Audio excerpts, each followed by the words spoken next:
பங்குனி மாசம் நல்ல இளவேணிற் காலம் பழனிக்கு வந்தா உன் தெய்வீக யோகம்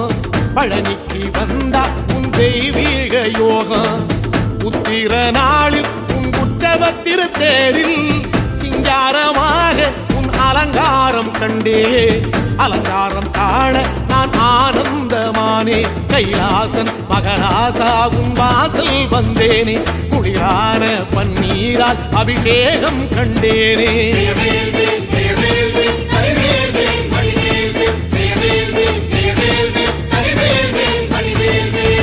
தென்பழனி தேடி உன் தென்பழனி தேடி திருநீரு பூசி நான் ஓடோடி வந்தேன் திருநீரு பூசி நான் ஓடோடி வந்தேன்